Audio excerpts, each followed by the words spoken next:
Hello everyone, welcome to the Mercury Virtual. Hope you are doing good.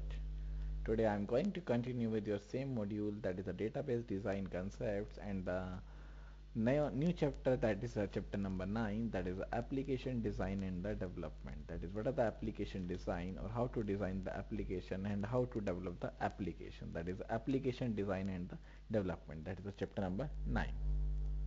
So let's start with the chapter number 9. Uh, that is application design and the development. What are the various methods that is used in the application design and the development, right? So as the name advice, application design, that is the designing of the application,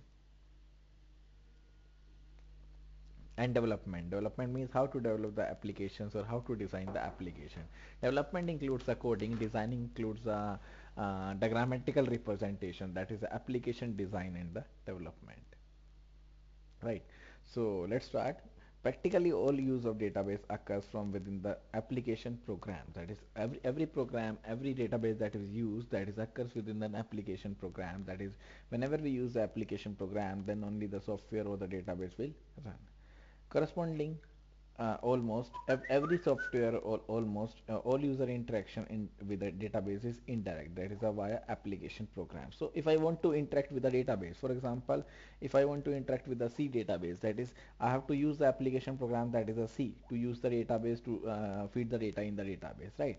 In the same way, whenever I want to use the database, that is done by using the interaction, by using the mediator, that is the application program. So application program is very necessary for a user to use the database. So in simple terms, there is a user, there is a database. In between, there is a mediator, that is known as the application program. For example, C is the application program. We as a user uses the C language, and all the data that we feed into the C language, that we provide to the C language, that will be stored in the database. So that C language becomes as a mediator, becomes as application program between the user and the database.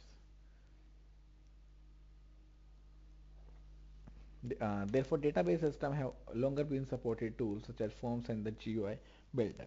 So database have various concepts like what are the GUI, what are the database concepts, what are the tools such as the forms, which helps in the rapid development of the application that interfaces with the user. So what are the users, or how do users interact with the application? That is the interfaces provided by the application programs, right? So in recent years, the web has become the most widely used interface to the database. So in a day-to-day scenario, the web, that is the internet, used as a mediator between the user and the database. And web is also application program. That is, user can use the web, user can use the uh, web for using the database programs, right? So nowadays, the web is using as a mediator between the user and the databases.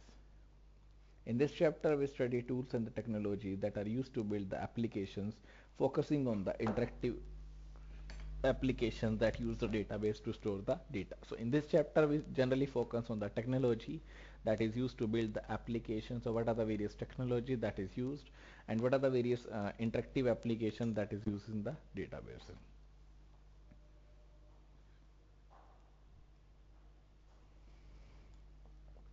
So after an introduction to the application programs and the user interfaces in section 9.1, we focus on developing the application with the web-based interfaces. That is, what are the various web-based interfaces, how to interact with the web-based database. That is the main aim of this chapter. So in this chapter, we mainly focus on the web-based scenarios. What is the web? How to use the web? What are the various contents that is used in the web?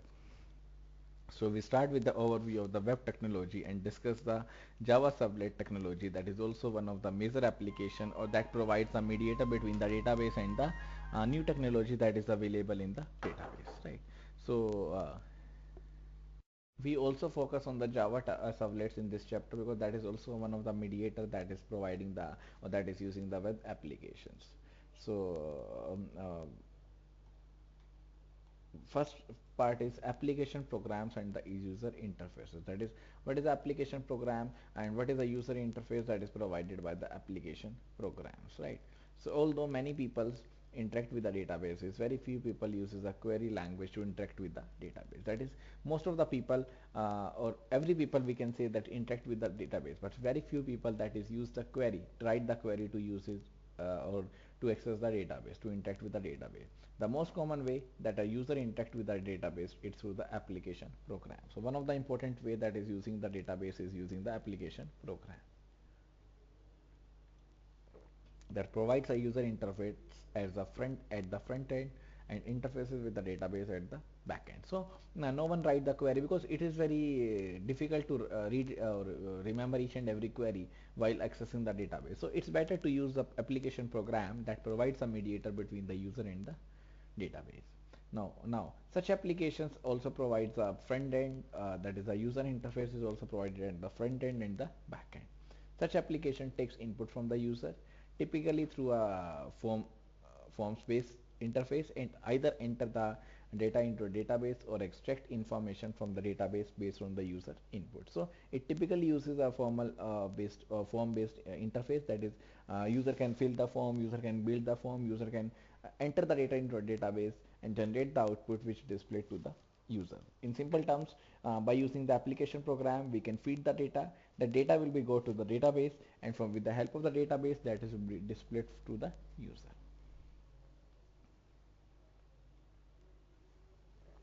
As an example of an application, consider a university registration system. Like other such applications, the registration system first queries or requires you to identify and authenticate yourself. So first of all, there is, if I want to register in something, I want to create an email address, I want to create my joining letter, I want to create my registration at any place. So first of all, there is a requirement of the authentication and the authorization, that is a username and the password. The application then uses your identity to extract information such as your name and the courses for which you have registered.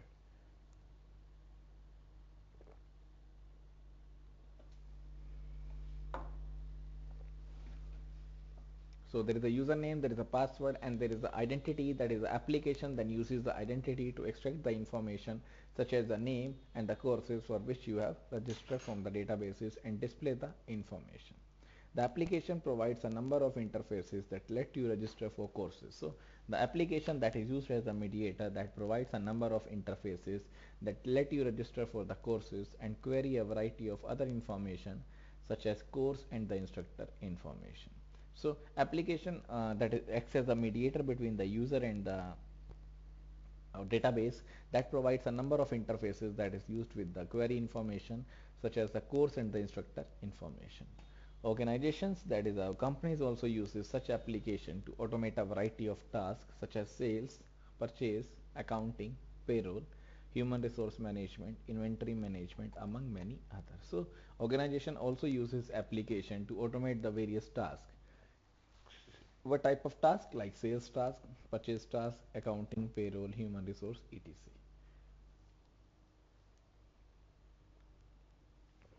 Application programs may be used even when it is not apparent that they are being used. For example, a news site may provide a page that is transparently customized to the individual users, even if the user do not or does not explicitly fill any form while interacting with the site. So if I'm talking about any news group, any news site, the news will be available to you. If you are paying something, if you are dealing with something, if you are filled the form, that means the news will be displayed on the site.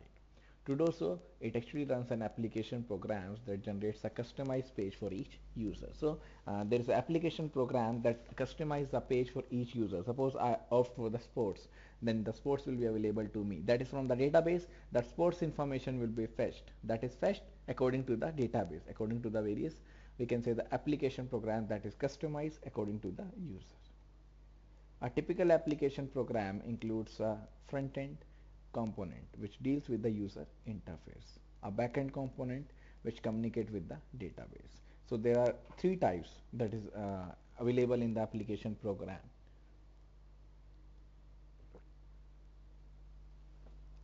So what are the three types? First is the front end that deals with the user interface. Front end means that is visible to the user, that user uses, that is a front end. Then back end that communicate with the database, that is user has no interaction with the back end, it deals with the database automatically by their own. And the middle level or the middle layer that contains a business logic, that is a code that executes specific request for the information or update enforcing rules of the business. So there are three levels. One is the front end, and that is visible to the user.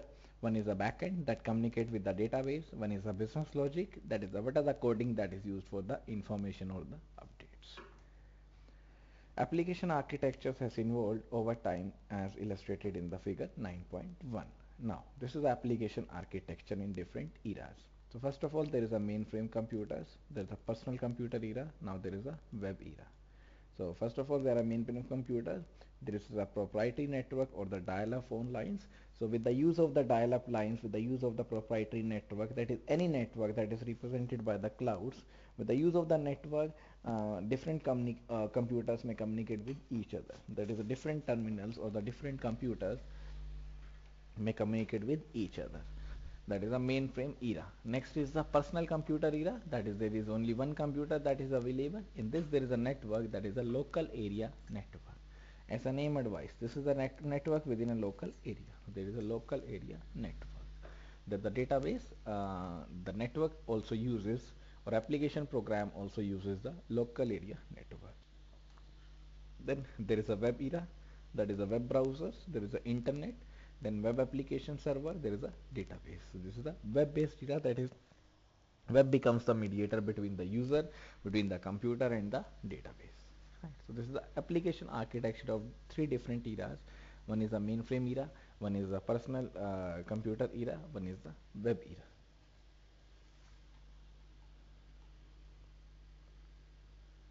With the widespread of the use of the personal computers, many organizations uses a different architecture for internal applications, with applications running on the user computer and accessing a central database. That is, if I'm using the one of the application, for example news, if I'm accessing the news that is available on my system, that is I'm accessing the news from the database, that is a central database, that is there is a common database that is available to all the users. This architecture often known as the client server architecture, and this is one of the important architecture that is available, that is a client server architecture that allowed the creation of powerful graphical user interfaces which earlier terminal based application does not or did not support. That is, there is a client server architecture that is available that allowed the creation of the powerful graphical user interfaces that allows the terminal based application that is not or that is supported by the terminal based applications. However, software had to be installed on each user machine to run an application, making tasks such as upgrades harder. Even in the personal computer era, when client-server architecture became popular, mainframe architecture continued to be the choice for applications such as airline reservations. So even in the personal computer era, that is whenever there is a local area network, when the client-server architecture becomes popular, when the client-server becomes very good popular in demand, then the mainframe architecture continued to be the choice for applications such as airline reservation, which are used from a large number of geographically distributed locations. That is, more than one user can communicate with each other even though they are distant or they are very far from each other. In the past 15 years, that is in the day-to-day scenario, that is in the recent scenario, web browsers has become the universal front end to database application, because when you think anything that you want, if you are purchasing something, there is online shopping, everything is available on the internet. So there is a database that is available with the web browser that is connected with the web browser, that becomes a universal front end to the database application that connected to the or connecting to the backend through the internet. Browsers uses the standard syntax, that is the hypertext markup language standard. So there is a standard, there is a browser that is used with the HTML, that is used with the web browser, that is known as the HTML, that is the hypertext markup language standards, that supports both formatted display of information and creation of form based interfaces, that is the HTML, hypertext markup language.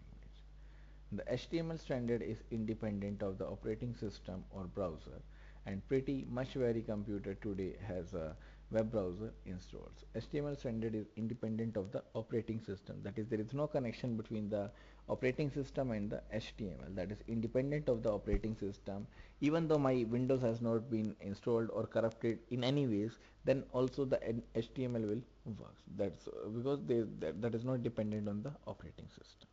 Therefore, when we use the web-based application, that can be accessed from any computer, whether it is connected to an internet or not. Unlike client-server architecture, there is no need to install any application specific on the client machine to use the web-based application.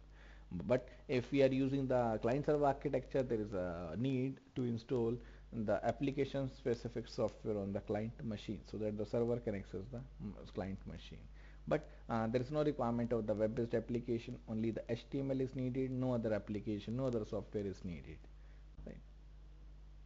However, sophisticated user interface that is supporting the features like well beyond what is possible using the plain HTML are now widely used and built with the scripting language like JavaScript. So nowadays the HTML is also become widely spread, or also has an advanced part like dynamic HTML, DHTML, JavaScript, VB script. So these are the various scripting language that is also available in the web-based applications. JavaScript program, unlike program written in C, can be run in a safe mode, granted that they cannot cause a security problems.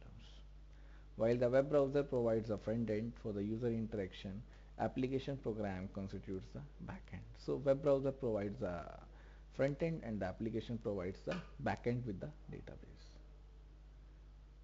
So there is the application. A variety of technologies are available that is used to create the application programs that run at the backend. So what are the various application programs that interacts with the database? That is a backend program that includes the Java servlets, Java server pages, active server pages, or scripting languages like PHP, Perl, or Python. So these are the various application programs that can be used at the backend, like Java server pages, active server pages, JSP, ISP, Perl, PHP, and the Python.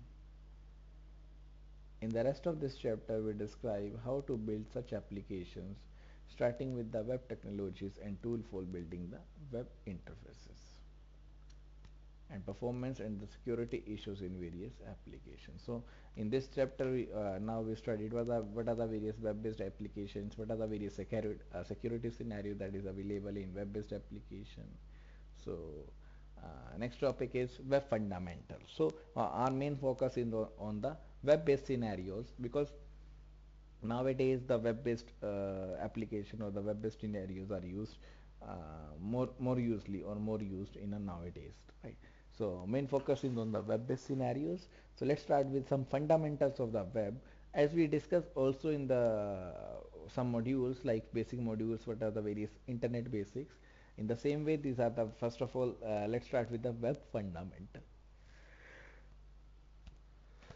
So in this section, we review some of the fundamental technology that is behind the World Wide Web for readers who are not familiar with the technology underlying with the web. So in this section, we review some of the fundamental theories that is available with the WWW, that is available with the World Wide Web.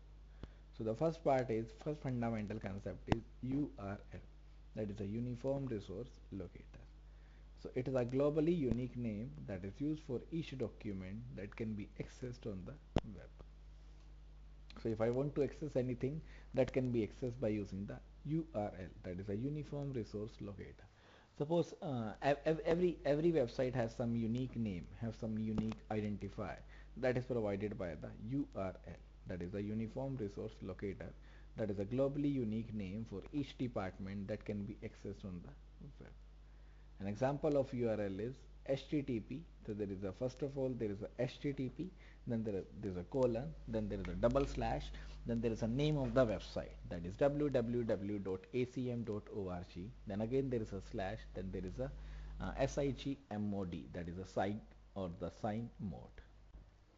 Now let's see one by one each part. So in simple terms, URL means Uniform Resource Locator, a locator that uniquely find the resource, that is a Uniform Resource Locator.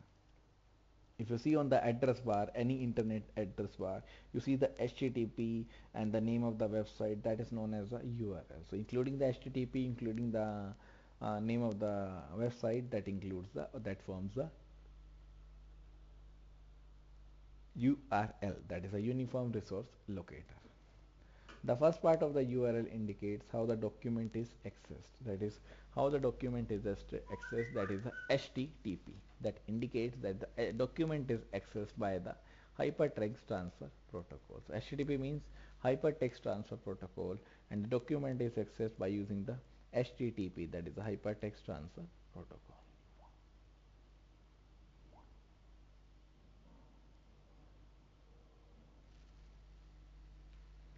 Now this is the example that is available. So this is HTTP, that is a protocol for transferring the HTML document. So if I want to transfer any document, if I want to build any document, if I want to take any document, that is done by the HTTP. That is a navigation purpose also, that is a transfer purpose also, that is accessing the document also, searching for document, that is provided by the HTTP. That is a hypertext transfer protocol. That is a protocol that is used for the transferring the HTML documents. The second part that gives the name of the machine that has a web server. So this is the name of the machine that has a web server. The rest of the URL is the path or the name of the file on the machine or other unique identifier of a document within the machine. That is, the rest of the part is the name of the file, the name of the machine or on the machine, or the unique identifier that is within the machine. So rest part or the rest part also includes a URL, that is a unique identifier of a document. So this is the rest part that is available for the unique identifier of the document. Now URL can contain the identifier of a program located on the web server machine, as well as argument to be given to the program. This is one of the example, that is http google.com, then search q equals to silver squares. So in this, the Google is accessed by searching the content, by searching the thing, that is a silver cats, which says that the program search on the server. So what is the server name? That is a www.google.com. So this is the server name that is available, and that should be executed with the argument. What is the argument? That is a q equals to silver cats. On receiving a request from such a URL, the web server executes the program using the given argument. So whenever there is a web server, whenever there is a request from this one, there is an argument, there is a content that is also available, that is using the arguments. So the program returns an HTML document to the web server. So the program returns an HTML document that is available with the web server, that is the front end. So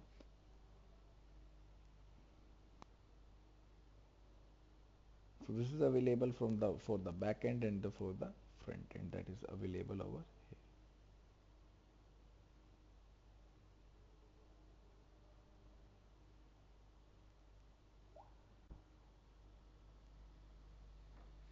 Now next is hypertext markup language. So first that is a URL, that is we have finished, that is a uniform resource locator, that is a unique locator, uniform locator that uniquely identifying the resource, that is a URL. Next is the hypertext markup language. That is the hypertext markup language, that is a language that is used for the hypertext, that is used to build the code, that is a hypertext markup language.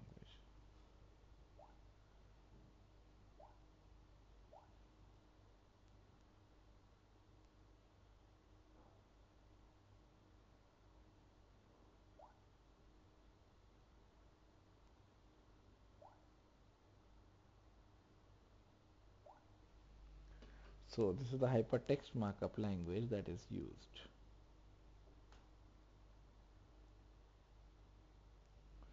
So figure 9.2 is an example of a table represented in the HTML format. So this is the table that is represented in the HTML format. This is the tabular data in the HTML format. That is how to build the table in the HTML format. So first of all, there is a HTML. So every tag, this is known as the tag. Every tag is represented within these brackets. This is the left angle bracket. This is the right angle brackets. There are two brackets. One is the left angle. One is the right angle. And there is a content that is available, that is the HTML. So first part is HTML. Then the next is body. That is what is the content of the HTML page. That is the body. Then next is the table, that is drawing the table. So we use the tag, that is a table tag. Then border, that is there is no border that is available. Then there is a tr, that is the table row. So first of all the row will be created, and what is the heading of the row? That is the ID. Then th will be closed. So first of all create the row, place the heading, that is the ID. Next is again place the heading, table heading as a name. Again place a table heading as a department. So there are three headings that is available. One is ID, one is a name, one is a department. That is, a table contains three fields, three columns. One is a name, one is a name ID, one is a name, one is a department. Then the tr will be closed, that is the row will be closed. Then again tr will be opened, a new tr will be opened. Then there is a td. This is the th, that is the table heading. This is the td, that is the table data. So again the next row contains the various datas, like 00128, that is the id. Then the td will be closed. Again there is a td, that is the zend. Again the td will be closed. Then again the td computer science. Then the td will be closed, and the tr will be closed. So first row contains only the headings. The second row contains the one entry, and the third row contains again the tr, that is the table row. Then td, then table data, then id. Then next td is shankar. Then again next td is department. Then td is closed and the tr is closed. Then again opening the tr, then there is a td, then 19991. Then again there is a td close. Then brand, that is also td close. Then the history, that is the department, and then again the td close and the tr close. Then again the table will be closed, the body will be closed, and the html will be closed. So this is the syntax that it shows, or how to use the table. Till here this is clear. Then this, first of all this table will be closed, that is this one. Then the body will be closed, that is this one. Then the html will be closed, that is the whole html. So first of all remember, the first tag that is used, first of all the last tag that is opened, that is first of all that tag will be closed. Then the next one, next one, next one, right? This is how to create the table. So first of all, if I want to give any heading, that is available, or that is done by the th. And if I want to enter any data, that is done by the td. And there is a td tag, there is a tr tag. Td means table data, tr tag, that is a table row, th means table header. So figure 9.2 is an example of the table represented in the HTML format, while figure 9.3 shows the displayed image generated by the browser from the HTML representation of the table. So table 9.2 shows the coding in the HTML, and the table 9.3, or the figure 9.3, that shows the output of that coding that is available in the 9.2. So there is a ID, there is a name, there is a department. ID is 00128, name is Zhang, department is computer science. Again 12345 Shankar, computer science. 199991 brand history. This is how to display the HTML source. Now the HTML source shows a few of the HTML tags. Every HTML page should be enclosed in the HTML tag. As I explain you, this is the theory that is explained to you. So whenever I want to use the HTML page, that will be done by using, or that will be enclosed within the HTML tag. So there is a HTML tag, while the body of the page is enclosed in a body tag. So the next tag that is available is a body tag. So first of all there is a HTML tag, then there is a body tag, and the table is specified by a table tag, which contains rows, that is specified by the tr tag. The header of the table has a different, or the table cell, specifying by the th tag, while the regular rows have table cells specified by the td tag. So this is the difference. The common one that is used to fill the data, that is represented by the td tag, and the heading is represented by the th tag. We do not go into more detail about the tags here. See the bibliography note for the references contained in the description of the HTML. Now, figure 9.4 shows how to specify an HTML form that allows user to select the person type, student or instructor, from a menu and input a number in a text box. So this is how to create the radio buttons, that is either instructor, either student, that is also available. That is the radio button that is available. So this is the figure 9 point shows that allows the user to select the person type from a menu and input a number in a text box. That is how to enter the number in a text box. So let's start this coding. That is, first of all there is a HTML. So this is the HTML form. So it starts with the HTML. Then there is a body, that is the body of the HTML page. Then form action equals to person query. Now, for creating any checkboxes, for creating any radio buttons, we have to use the form. That is the form. Then action. So what is the action of the form? So first of all, it means the form will be created, and what is the action that is available on the form? That is a person query. That is a query. Person query is the name of the action that is available on the form. Then method equals to get. That is getting the method. That is the method equals to get. Then search for, that is it is searching for, then select the name equals to person type. So this is the content that is available, that is select the name, or select name equals to person type. Then option value equals to student. So first of all, there is a value that is a student, that is automatically selected at the once, that is a, because the word that is given is the selected. Then there is a student, that there is a option. So this is will be displayed. So without any braces, without any right angle bracket and the left angle bracket, whatever the content that is available, that is represented on the page, that is represented on the web browser. Then option value equals to instructor, then instructor and the option. So what is the value of the instructor? That is the instructor, it is not selected by default. Then instructor, that is displayed, and the option will be closed. Then the select will be closed. Then there is a break, that is a breaking of the line.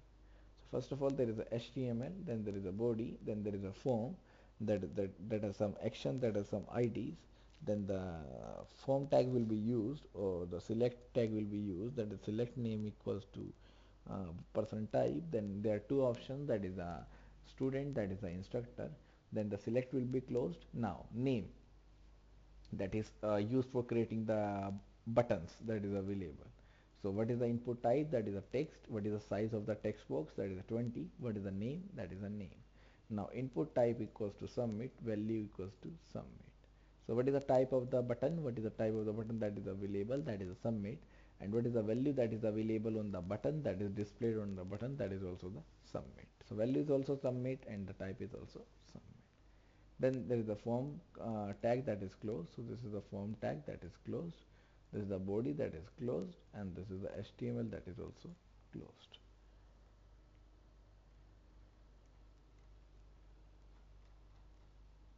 So figure 9.4 shows how to specify a HTML form that allows the user to select the person type. Now figure 5.5 or 9.5 shows how the above program is displayed in a web browser.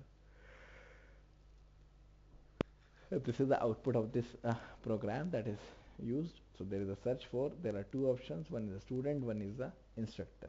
Now there is a name that the user can fill the names. Then there is a submit button. This is a submit button. So there are two details, one is the select, and the one is the student and the instructor.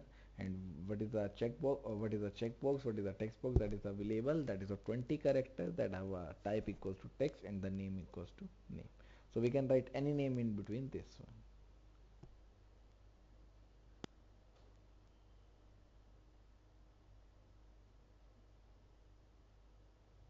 This is the output of the above coding that is available.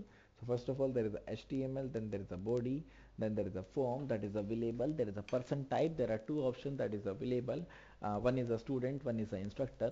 Then there is a button that is also available, there is a checkbox that is available for creating a checkbox. So first of all, the select option will be available to show the drop down menu of the two types, that is a select, a student and the instructor.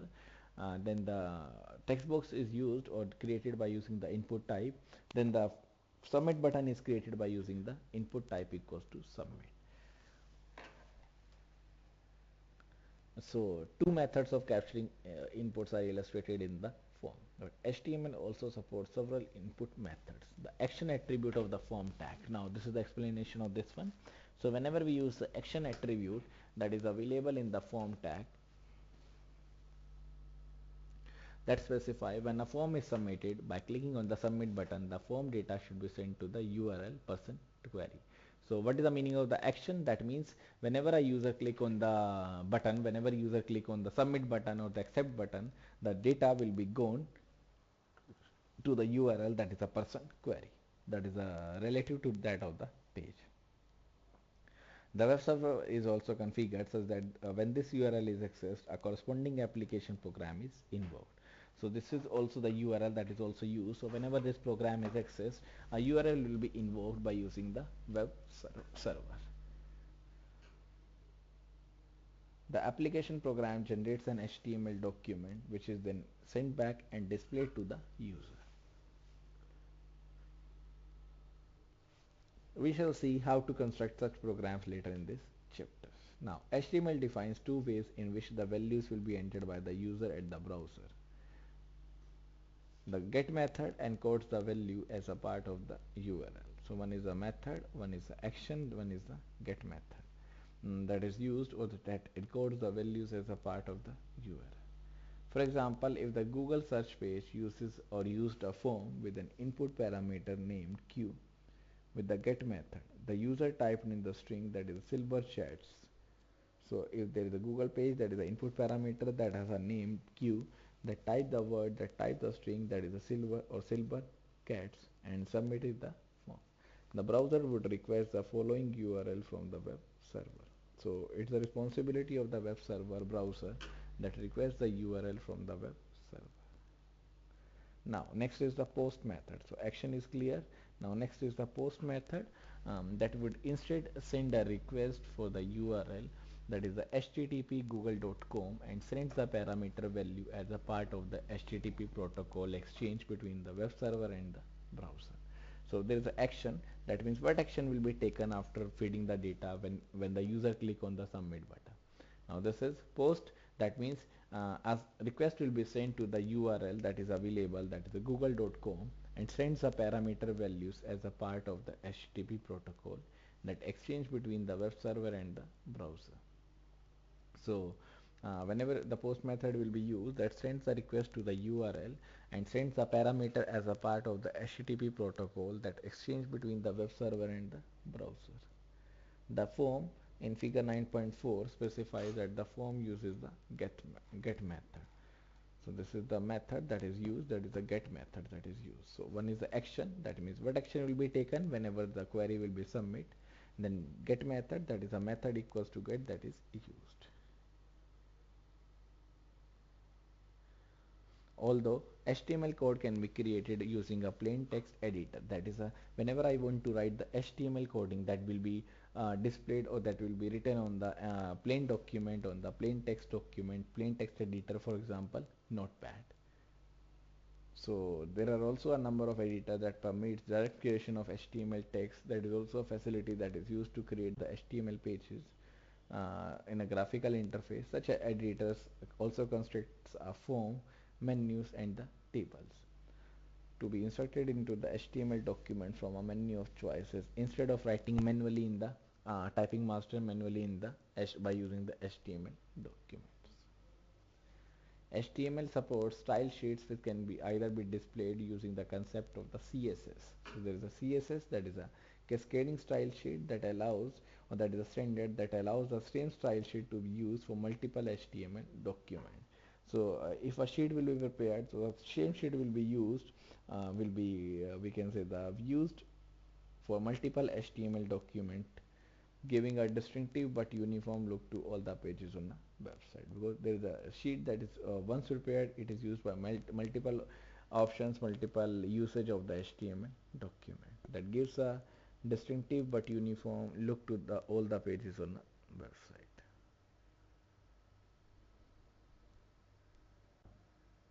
Now next is web fundamental is or the first concept is HTML is done.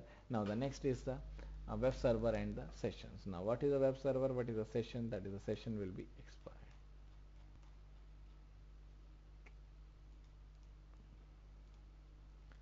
So what is a web server? That is a program that is running on the server machine. So a web server is a program that runs on the server machine which accepts the request from the web browser and sends back the result in the form of the HTML document. So this is the client server example.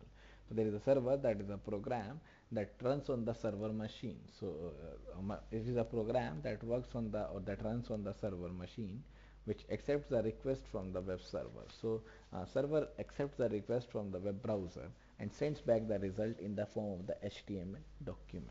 So the request will be, first of all, the request will be coming from the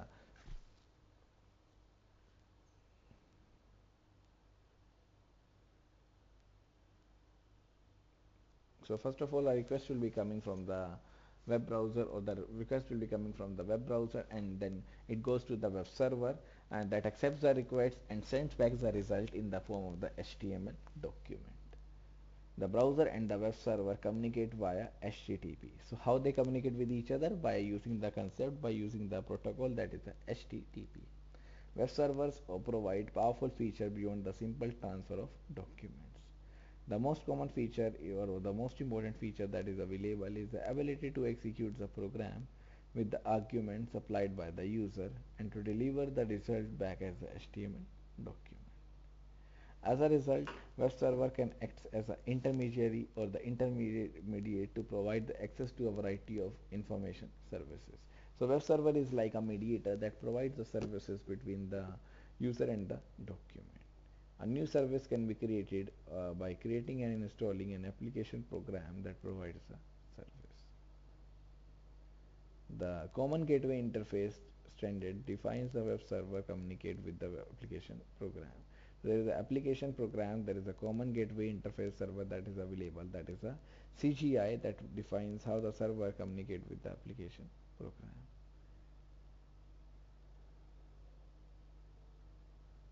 The application program that typically communicate with the database server through the ODBC, JDBC, or any other protocol in order to get or store the data. So whatever the application program that typically communicate with the web server using the concepts of the ODBC, JDBC, or the other protocol that is available or that is used to store the data. This is the three-level architecture. This is the two-level architecture. Now figure 9.6 shows a web application that is built using the three-level architecture. So there are three levels of the architecture. So this is the server, this is the browser. The server or the browser requests to the browser server, and in the form of the HTTP, or the sends back the data to with the help of the HTTP, that is hypertext transfer protocol. So in the server there are three parts, because this is a three level or the three layer web application server or the architecture. So first of all there is a web server, then there is an application server, then there is a database server, and then there is a database. So first of all there is a web server that is available, then there is an application server, that is the server that contains the information about what are the application that is running on the computer, that is the application server. Then there is a database server, that is what kind of information that shall be stored in the database, that is represented, or that is think about the database server. So and then after there is a database, that is fetching the database or guessing the database. So first of all there is a web server, then there is application server, then there is a database server, then there is a database. This is a two level or three level layer web based application, because there are three layers: web server, application server, and the database server. As comparison to this one, this is a two-layer web application structure. This is the web server and the application server, database server, and the data. So these are the two diagrams that shows the three-layer and the two-layer architecture. So before moving to the next part, next paragraph, let's take a break right now, then move to the next part, that is how these two-layer and the three-layer architecture will be used. So first of all let's take a break, then move to this topic, there's a three-layer and the two-layer architecture. So let's take a break. So come back from the break. Now let's start the session again. So we have seen the two-tier architecture as well as the two-tier, three-tier architecture. That is, what are the various rules, what are the various difference, or what is the main difference between the two-tier architecture and the three-layer web application architecture. So in three-layer there is a web server, there is an application server, there is a database server. So there are three servers that is used in this one. That is a web server, application server, and the database server. And in the two layer there is a web server and the application server that is attached in only one field, one we can say the term, and there is a database server, that is a server that is used for the database connectivity, that is the database server. This is a two layer, that is the web and the application are connected with within the one place, or as a one thing, and there is a database server. So this says figure 9.6 shows a web application built using a three-layer architecture with the web server, application server, and a database server. Using multiple layers of servers increases system overhead. So whenever we use the multiple layers of the server that is available at the various overheads, the CGI interface starts a new process to service each request, which results in even greater overhead. So whenever there is a CGI, whenever there is a demand of the CGI, that is a common gateway interface, that starts a new process to service the each request that results in even greater overheads. Most of the web application today uses a two-layer architecture because there is a combination of the web server and the application server within the same web server, where the application server runs within the web server as in figure 9.7. We study based on the two-layer architecture in more detail in the subsequent section, because main focus is on the two-layer architecture because everything is performed by the web server. That also includes the application server. There is no continuous connection between the client and the web server. When a web server receives a request, a connection is temporarily created to send the request and receive the request from the web browser. So there is no continuous connection, there is no fixed connection between the client and the web server. It is a temporary connection that is for the time being it is used. So when a web server when the web server receives the request, so if there is a request that comes from the web server, then a path will be maintained, a temporary connection will be maintained that is used to send the request and receive the request or response from the web server. But the connection may then be closed and the next request could come over a new connection. In the contrast, when a user log into the computer or connect to the database using ODBC or the JDBC, then a proper session will be created and the session information is retained at the server and the client until the session is terminated. So there is a, we can say, the difference between this term, that is a web server and the client connection, and there is a difference between the JDBC and the various applications that is used. So there is no fixed connection between the client and the server, but there is a fixed connection when we are using the application programs like JDBC or DBC. In that case, a session is created and the proper channel will be maintained and the session information is retained at the server and the client until the session is terminated. Information such as the user identifier of the server and the session options that the user has set. One important reason that HTTP is connectionless is that most computers have limit on the number of the simultaneous connections that they accommodate. So this is the main important reason that HTTP is a connectionless. Why? Because most of the computer have a limit on the connection that they accommodate, and if a large number of sites on the web open connections, so this limit will be succeeded. So it depends on the connection, it depends on the computer, the connection may be increased, the connection may be decreased. So HTTP is a connectionless, that is there is no proper connection that is maintained, that is a fixed connection, because it we can say the it exploits the cost, it exploits the timing. So there is a wastage of the timing, there is wastage of the cost. But if we are using the connectionless, that means whenever there is a requirement, we are maintaining the connection, sends the data, get the response, get the acknowledgement, that is from the same session that is created for the time being. With the connectionless protocol, the connection can be broken as soon as a request is satisfied, leaving connections available for other blocks or for other requests. Most web applications, however, need session information to allow meaningful user interaction. So most web application therefore needs the session information that allows the meaningful user interaction. For example, applications typically restrict access to information and therefore needs to authenticate users. So whenever we use the application that is used or that is typically restrict the information and therefore need to authenticate the user. Authentication should be done once per person or per session. So once a session will be maintained, the authentication will be maintained, or the authentication will be kept up for the one session, and further interaction in the session should not require any re-authentication. To implement the sessions in spite of the connections getting closed, extra information has to be stored at the client and returned with the request in a session. So whenever we are implementing the session in spite of the connection getting closed, so the server uses the information to identify whether the server is or whether the request is a part of the user session or not. So every information, every session has some capabilities, has some request, has some information that will be captured within the information, that will be captured at a place. That place is known as the cookie. That place is known as the cookie. So this extra information is usually maintained in the form of cookie at the client.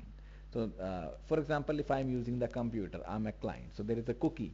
If you see on the internet, there is a cookie file that is available that contains every extra information that is related to the transmission. So cookie is simply a small piece of text containing identifying information and with an associated name. So it is a small piece of text, small piece of information that is available, that is or containing the identifying information and has an associated name. There is a proper name that is given to the cookie. For example, my files. For example, file name, any file name that is given, any suitable name that is given, that is maintained in the form of a cookie. For example, google.com, that may sets a cookie with the name prefs, which encodes the preferences set by the user, such as the preferred language and the number of answers that is displayed per use. So google.com is also one of the cookie that has a name, that is a preference that encodes the preferences by the user. On each such request, google.com can retrieve the cookie named prefs from the user's browser and display the result according to the specified preferences. And a website is permitted to retrieve only cookies that it has set, not cookies set by other domains, and the cookie names can be reused across the domains. So what is a cookie? That is a website that is permitted to retrieve only the cookie that is set. Now, for the purpose of tracking a user session, so whenever a user session will be maintained, an application may generate a session identifier, usually a random number, and send the cookie named session ID containing the session identifier. So if I want to track any information, so there is a session ID, there is a session identifier, that is a unique identifier that is known as a session ID, that containing the session identifier. The session identifier is also stored locally at the server. So it is stored locally at the server, that is local on the server. When a request comes in, the application server requests the cookie named session ID from the client. If the client does not have the cookie stored or returns a value that is not currently recorded at the valid session identifier that is available. Yeah, this is the case if the cookie or if the client does not have a cookie stored, then it returns the value that is not currently recorded as a valid session. If the cookie value matches a record session, the request is identified as a part of the ongoing session. Now this is another theory that says if the cookies, if I want to make the cookie secure, so there is a proper username and the password that is to be submitted for identifying the cookies. Now next term is servlets and the JSP. That is, what are the servlets and what are the various Java servlet specification that is available in the servlets. Now this is a concept that is related to the Java programming language, but this is used in the web fundamentals, or we can say this is used in the web-based technology. That is a two-layer architecture that is used. So we have to read it. That is the servlets and the JSP. So in a two-layer architecture that we have studied, an application runs as a part of the web server itself. So there are two terms. One is a web server, one is a database server, and the web server also includes the application server. So application runs as a part of the web server itself. One way of implementing such an architecture is to load the Java programs into the web server. So one of the method that is used to implement an architecture is to load the Java programs into the web server. The Java servlet specification defines an application program or application programming interface for the communication between the web server and the application program. The HTTP servlet class in Java. So there is a class that is available in the Java, that is the HTTP servlet class. So that implement the servlet API specification. So this is the class that is used in the Java that is used to implement the API specification, that is a Java API specification that is known as the HTTP servlet class. Servlet classes that is used to implement specific functions are defined as a subclass of this class. Often the word servlet is used to refer to a Java program that implement the servlet interface. Figure 9.8 shows a servlet example. We explain it in detail shortly. And the code for a servlet is loaded into the web server when the server is started. So whenever a server is started, the load will be started, or whenever a code for the server is loaded into the computer when the server is started. So automatically when the server is started, the load will be given to the, or the code of the servlet is loaded into the web server automatically.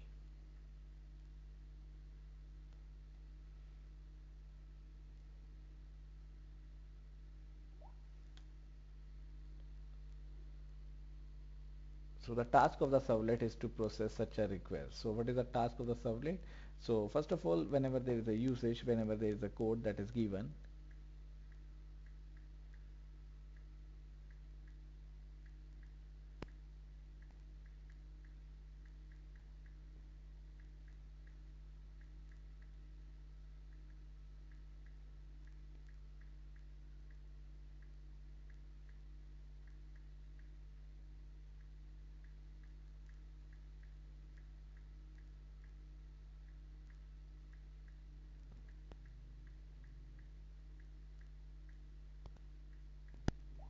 so the code for a servlet is loaded into the web server when the server is started. So when the server is started, the code for the servlet is loaded into the server.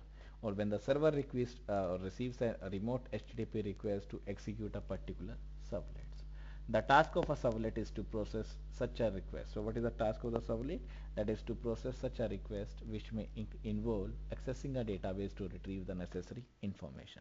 So what is the task of the servlet? That is to process such a request that may involve accessing a database to retrieve the necessary information, and dynamically generates an HTML page that is returned to the web or the client browser. So there is a servlet that is loaded into the web server when the server is started. There is a code that is given, and what is the role of the servlet? Process the request or take the request, process the request, and provide the dynamic HTML, or provide the dynamic HTML page to the client browser.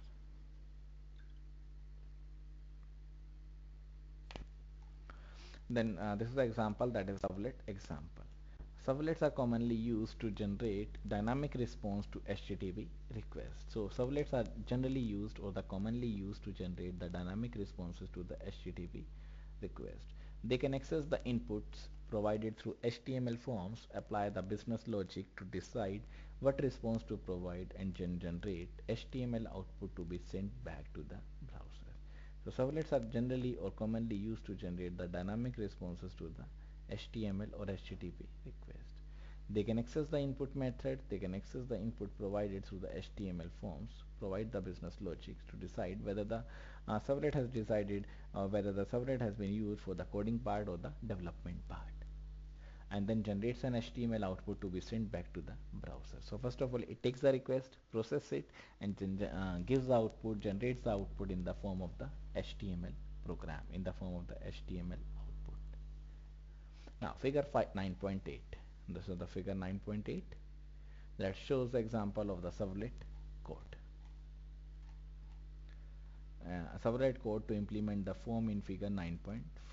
So whatever the form that is available in 9.4, remember there is a username, there is a submit button, there is a type that is, we can say, the checkbox that is available in the servlet, that is available for the checkboxes.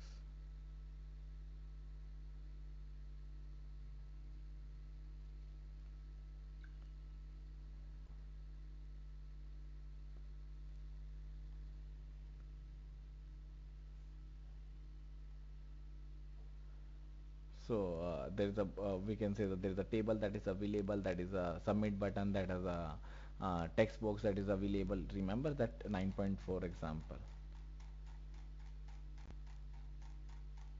This is 9.4 example. This is 9.4, where we have to submit the, or we have to build the HTML form. This is search for the student or the instructor. There is a name of the instructor, and there is a submit button.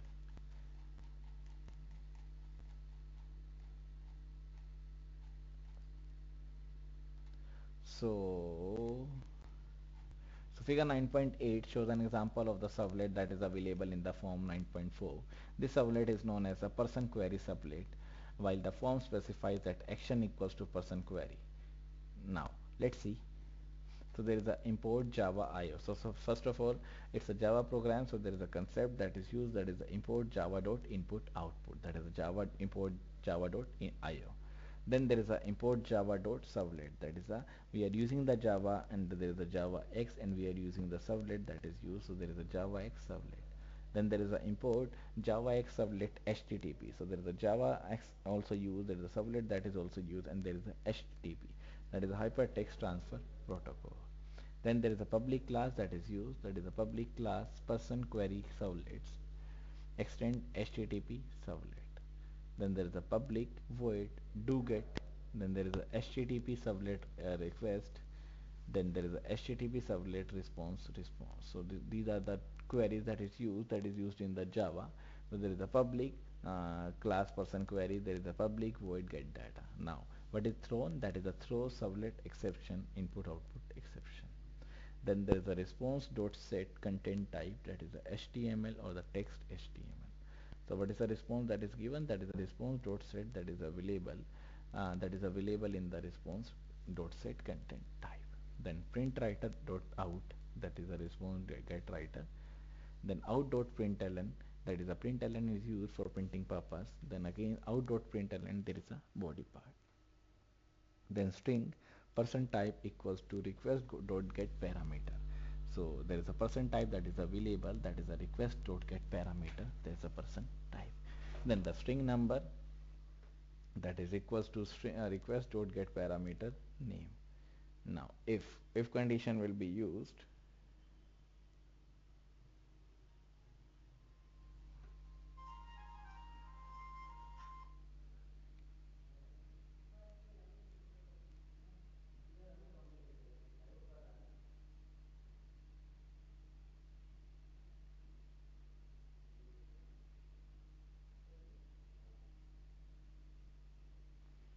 so there's a string person type that is equals to the request dot get parameter that is used. Then the string number equals to request dot get parameter. So what is the request? That is getting by the get parameter name. Then if person type dot equals student. So what is the person type? That is equals to the student. Then code to find the student with a specified name using JDBC to communicate with the database. Then out dot println, then table border columns equals to 3. Then out dot println, then tr td, then td name, td department. And then for each result, so what is the output? That is for getting the each result that is available. So for each result, retrieve the ID, name and the department name into the variables ID, name and the department name. So retrieve the ID, retrieve the name, retrieve the department name into the variable that is ID, name and the department name. Then there is a out.println that is used for printing purpose. Again there is a tr, table row, table data, ID, again td, again name, again department name. So out.println is used for printing purpose like cout in the C++, printf in the C. There is a concept that is we can say the function that is used, that is out.println in the Java programming language. Now out.println table will be printed. Else, as above but for the instructors, out.println body out.close. So this is the example of the servlet class. Now this is explanation. The servlet that is known as the person query servlet, while the form specifies action equals to person query. That is what is the action that is used? That is the person query. Then next point says the web server must be told that this servlet is to be used to handle the request for person query. That is what is the content, what is the content that is used. That is the action equals to person query, that is the web server has told or must be told that this servlet is to be used to handle the request for the person query. The form specifies that the HTTP get mechanism. So there is a mechanism that is used, that is the HTTP get mechanism that is used for transmitting the parameters. So whatever the parameter that is used, that is getting the HTTP parameters. The doGet function of the servlet has defined in the code is the invoked. Each server or each request, that is request or result in the new thread within the which the call is executed. So multiple requests can be handled in the parallel. So multiple requests can be handled in a parallel. So they can be used in a parallel way.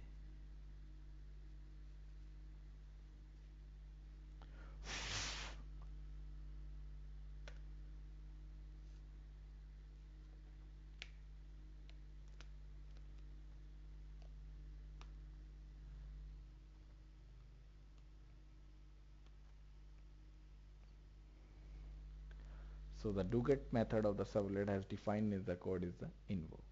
Each request results in a new thread within which the call is executed. So every request that is results in a new thread, that is whenever the call is executed. So multiple requests can be handled in a parallel. So at the same time, multiple requests can be handled in a parallel in a servlet example.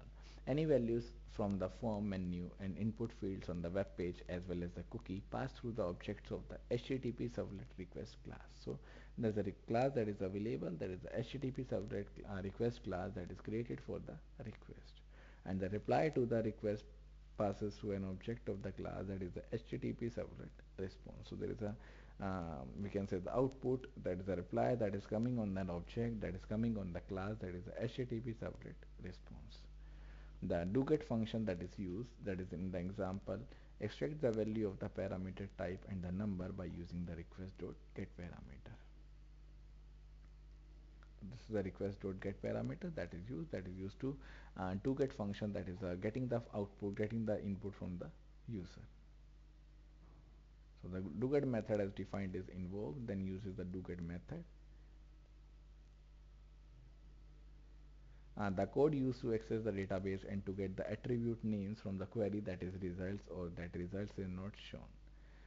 So the servlet code returns the result of the query to the requester. So whatever the query that is available, that is given to the requester by outputting them to the HTTP server response, that is the object, that is a response. Now outputting the request is to response is implemented by first getting a print writer object out from the response. So first of all, using the print out get writer to get the response from the query. So this is the example of the servlet code, that is a servlet part. Now next is the servlet sessions. Now there is some session that is available for the servlet, that is we can say the division of the servlet into multiple parts, that is the sessions of the servlets. So recall that the interaction between the browser and the web server is stateless. So whatever the explanation or whatever the interaction that is available between the browser and the web server, that is a stateless. So there is no state, there is no proper definition that is available between the browser and the web server, that is a stateless. That is, there is no state among the, or there is no state, that is the interaction between the browser and the web server. That is, each time the browser makes a request to the server, the browser needs to contact to the server. So every time when the browser makes a request, the browser needs to contact to the server, request some information and disconnect from the server. That is, the session will be maintained and that session is the stateless. That is, there is no permanent connection, that is the temporary connection. That is, every time the browser makes a request to the server, the browser needs to connect to the server, request some information, then disconnect from the server. So first of all, connection will be maintained, then the request will be carried out, then at last connection will be disconnected. Cookies are used or can be used to recognize that a request is from the same browser session as an earlier request. So cookies are used to identify whether the request that is coming from the same browser or the different browser.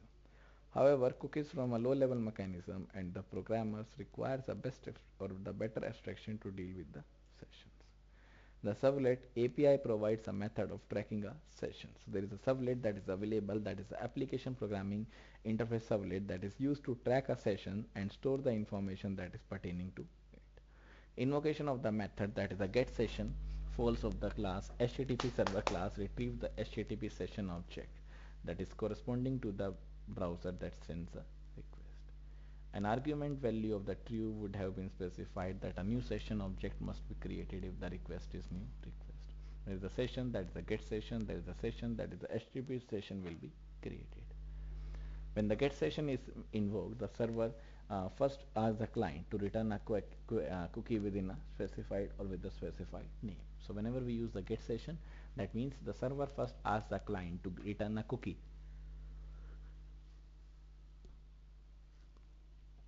with a particular name. If the client does not have a cookie of that name, so if the client does not have available with that name or returns a value that does not matches the ongoing cookie, then the request is not part of the ongoing session. So this is the duty of the cookie that is available. So the client first of all matches with the request that is sent by the cookie.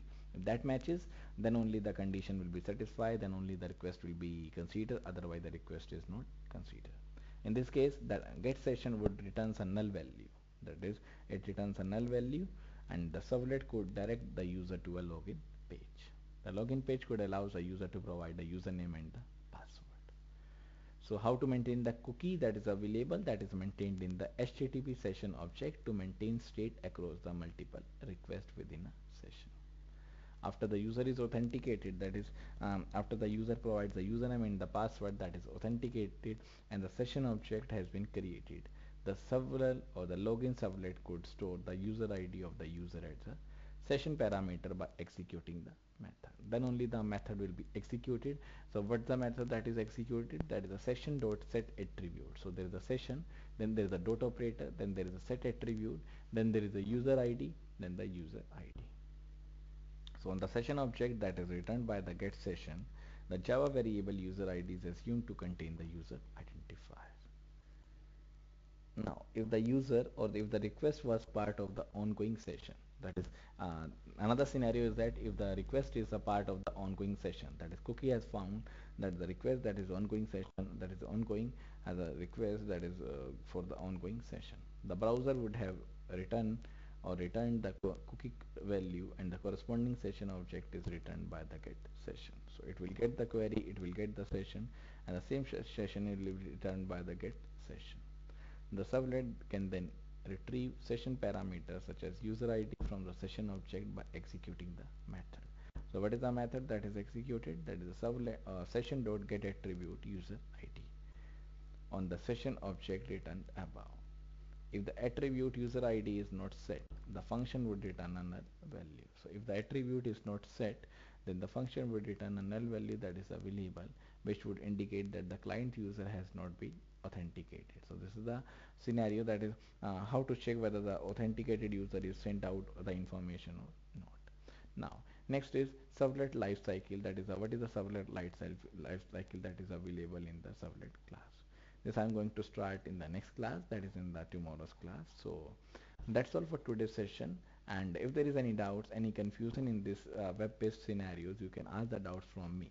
So in the next class I am taking you a next topic, that is a servlet life cycle, or how or what is the life cycle of the servlet, how a servlet built and how servlet goes. So that is the servlet life cycle. So that's all for today's session. Thank you so much everyone for listening me, and if there is any doubt, you can ask the doubts from me. So thanks a lot everyone. Bye bye.